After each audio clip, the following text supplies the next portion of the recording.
get special request from the CFO saying, you know, there's a special union rule that says that for every overtime they work 1 minute, they are upgraded to 15 minutes. Can you find out how much they are losing from that 14 minutes? Should I speak? One time. About 1,500 ringgit a month for Sriwijaya. And my pay was 1,094. Good, there's a bachelor lah. And then the boss tell me, can you do anything about it that the union won't know? No problem. You're talking to the right guy. I am the one, you know, the best there is. Give it to me, you know. One script, all the payslip come out, they did not know they wasted their 14 minutes. They untung 1,500, justify my pay, you know. Oh, fantastic, that's all the work. And then I quit the job because it was boring, and it was the wrong time to quit because it was 1986. It was the recession. Yeah, I quit. I didn't get a job any time. It was a recession, and very quickly I tried to get into the job market. I went to my next interview, and he was a CIO of a bank, IT manager, they went to CIO, EDP department. He said, yes, can you show me a resume? I'll show you. Programmer in COBOL, you know. You don't have to pay me, I'll show you where to get the money through the code. He said, no, we are using C++. You know C++? I said, C what? C-O-B-O-L, yes. They know what? C what? What happened to the O-B-O-L? No, C++. And he was asking me some questions like this variable referencing this pointer, what's the answer? I could not answer. I said, well, thank you. So, that was in late 80s, you know. The programming hasn't changed. Semua COBOL, C++. And I dijual air tebu tepi jalan. I had become a private tutor and all that, and I very much want to get back into the programming world. I could not. No COBOL programming, no business basic programming. Until one day, there's this language called HTML.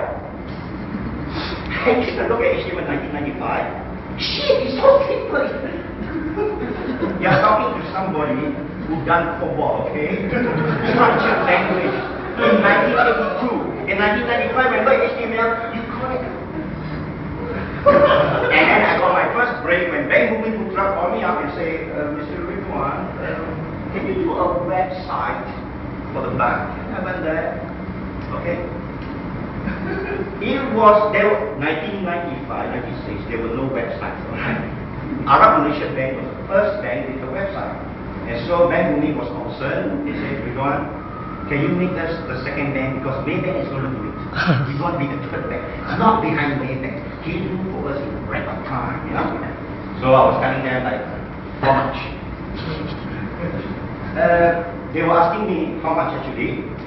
Well, there's no precedent except Arab Malaysia Bank, which paid 1.7 million for a website. Hey, 1996, do you know? So they were telling me, that will take too long. Anything above 1 million go to the EXCO and they meet once every 3 months. If it's 100,000, it goes to the IT committee, they meet once a month. If it's 50,000 ringgit, now I'll give you the check. Okay, 50,000 ringgit.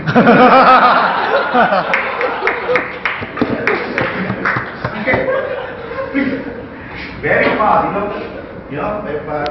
And then when you hand me the check, if not enough, next month. Every month you can sign a 50,000 check. Okay, I'll take this one, yeah. So I did HTML, Photoshop, you know, and then got image get, you click and it goes there. So I could make money at that, and then hey, I got back into a coding job, you know. And then Java was just born. So I bought my first Java book called Book on Java version 1.0. I opened it and I painted, because object-oriented is something I never have any idea. This is not programming, Object. COBOL, I have to throw out all the COBOL code, I cannot, So it took me 8 years. 8 years, I could not still understand Java. While I was a CTO job, now there is SQL to master, JSP to master, PHP no problem. Okay? Object-oriented is a different animal. I paid 8,000 ringgit to a Bangalore guru, right? sit for 3 months, you will teach me public class, static class, instance and form morphism and inheritance. Really lost me. After 8,000 ringgit, 8 years, I could not understand Java. I could not even program a first class of Java until BarcampKL comes along. Now, an open source project written in Java, 3 million lines, completely downloadable. Open it. I use what I needed as a programmer was an interpreter. You remember, I was a COBOL and basic programmer. We use interpreters. You know what interpreter does? I can break the statement. You know what's breaking, right? Once I break the statement, I can check everything in the environment variable. I will know what to do. You give me a statement, a structured statement is, let me break it, I need. I will master the language. And this system allows me to enter into 3 million lines, and I'm able to understand Java for the first time in my life. And I said, this is how it works. And coders here will agree with me when I say that you do not learn programming from books. You do not learn programming from your lecturers. You learn it from hands-on into a real code. Anyone disagree? Please leave. You are in the wrong temple. Okay, so I killed many birds with one stone in the year 2003 when I first met BarcampKL. I got to learn Java. I get to learn this thing called ERP. Okay, controls, inventory, document, business processes in any organization. I get to learn Oracle because it was running on Oracle database. And I get to learn the interpreter, which was JBuilder at the time, but Eclipse was just coming about. Eclipse is fantastic. I use Eclipse now. Our community use NetBeans, but that I call it the interpreter. You call it the IDE. In COBOL, we call it the interpreter. So with the interpreter, you control the code. So you learn so many things at one time. And then, for the last 5 years, I've been making my living out of open source. And in year 2006, in the middle of it, BarcampKL got funding, $6 million from angels. And it was a marketing ploy. They only had 2 staff. So from 1999, when BarcampKL became world famous, it makes a couple of millions, and still sell it for 6 million. They cut out the community.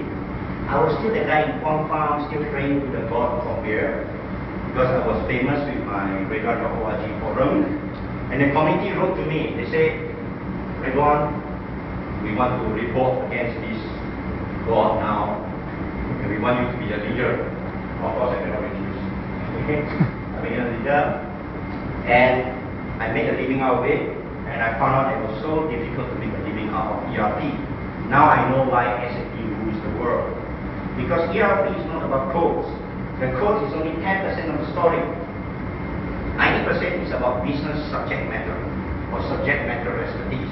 You got to know what's a sales order, you got to know what's an invoice, you got to know how to split the invoice, payment allocation, back orders, available to promise in the inventory according to how many orders, when can you deliver the next car.